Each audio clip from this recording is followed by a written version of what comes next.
Hey everybody, I'm Trevor with a lack of Vincent, and you are watching the Anthony and Todd Show. And today, on my first solo review, I'm going to be taking a look at the latest White Denim record, Performance.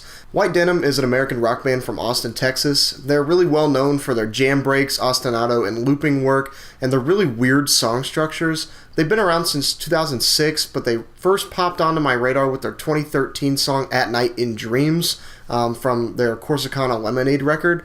And then in 2016, they released their 7th studio album, Stiff, which made my year-end list. I really liked it for its blend of like soulfulness and that 80s rock sound, 70s, 80s rock sound that I was really raised on when I was a kid. Of course, everybody kind of takes after their parents' music influences, and that's really what I listened to up until maybe 6th or 7th grade when I started to form my own music taste. So of course that really holds like a special place in my heart, and I really like bands that can incorporate that kind of soulfulness without sounding just like a complete rip-off of the sound.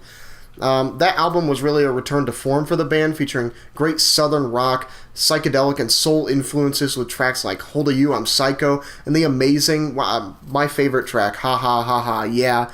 In 2017, that same song was actually used in the reveal trailer for the Nintendo Switch, and the band worked on some other songs for Nintendo's Switch marketing campaign, which actually, again, holds another really special place in my heart because I absolutely love Nintendo. But Performance, White Denim's 8th studio album, upon really going into this, I hoped that they would kind of take a lot of what they did right on Stiff and go forward with that. If Stiff was a reimagining of the band, I really wanted to see how they would continue on with that sound. So in a little bit of a different kind of structure for this review, I want to talk about some things that I did like and what I didn't care for. And the first thing I really liked at the forefront of this band is their vocalist James Petrali's voice. It's syrupy smooth, very passionate and consistent. On the Jeff Rosenstock Yachty spectrum, I'd say it's probably more in the field of very passionate, but he also has like a lot of skill behind his voice. Like I said, really consistent, really smooth, and the whole thing just glides over top of this amazing, weird, structurally difficult music that White Denim is producing. It's almost Dan Auerbach-like. It reminds me a lot of Dan's melodic voice, how it just blends super well with the music that the Black Keys are making. I also really like the band's continued embrace of soul, especially tracks like Double Death and It Might Get Dark. The band kind of experimented with soul on Stiff, and they're continuing on with that, something that I really hope that they would do. I like that they're getting out of just that 80s rock kind of vibe. Recently, we've seen a lot of bands that kind of just take that and don't really do anything with it. Even on the channel, we've reviewed bands like Church of the Cosmic Skull, which took that sound and didn't really evolve it much. They didn't do a whole lot with it. Also, bands like Greta Van Fleet are getting a lot of pushback from listeners and critics alike because the band sounds exactly like a ripoff of Led Zeppelin, and that's not really something that is an easy task to achieve. There's a band that is a lesser version of an amazing rock band. It's not going to settle super well with a lot of critics. White Denim, I'm really glad, doesn't fall into that trap because I feel like they're consistently creating new sounds to blend with some of these older influences, which leads me into another point. Weird song structures are this band's bread and butter. Ha Ha Ha Ha Yeah from Stiff, as well as tracks on here like Magazin, Performance, It Might Get Dark, Double Death in and of itself, Good News. These are all tracks that are really weirdly structured. Being a music nerd, somebody that studies music, I'm had to study things like classical sonata allegro form or symphony structure and fugue structure and all these different kinds of like classical forms. And when composers would compose a piece, they would more often than not follow these forms to a T to make sure that they were composing like what was within the limits of the genre. So it's always fun to be surprised about where a song is going to go, because I don't get a lot of variety in studying older forms of music, because like I said, composers fit so perfectly within some mold of a piece that they're trying to create, or the genre of the piece that they're trying to create, that there's not like a whole lot of room for creativity and weird song structure. I think White Denim always keeps me on my toes. I never know what to expect.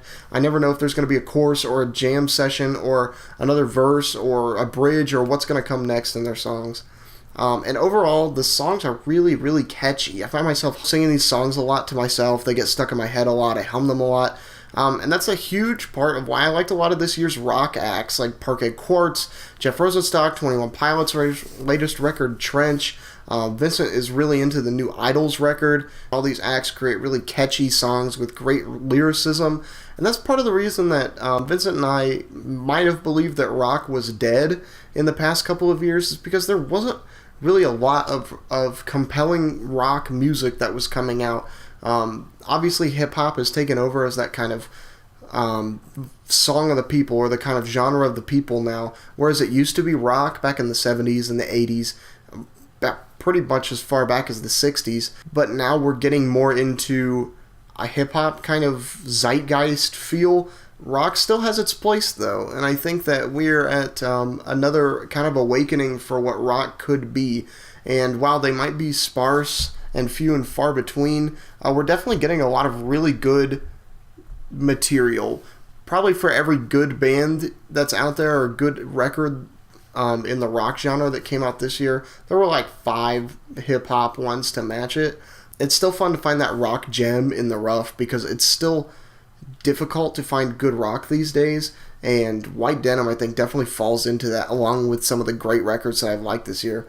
Also, this album had a really relatively short runtime. It's 9 songs, 32 minutes, pretty easy listen overall. It's kind of following in that trend that we saw a lot with the Wyoming sessions of Kanye West, and that's really an easy listen. That's really easy to grasp. I don't have to invest a ton of time into listening to something like Culture 2 at an hour and 30 minutes, or I don't have to listen to something like Lil Wayne's The Carter, which is like an hour and 15 minutes. These really long album times aren't really doing a lot for the songs that are on there. And I understand the whole thing about if you have more tracks, then you can stream more and get more money, but I have a really deep appreciation for these shorter albums as of this year.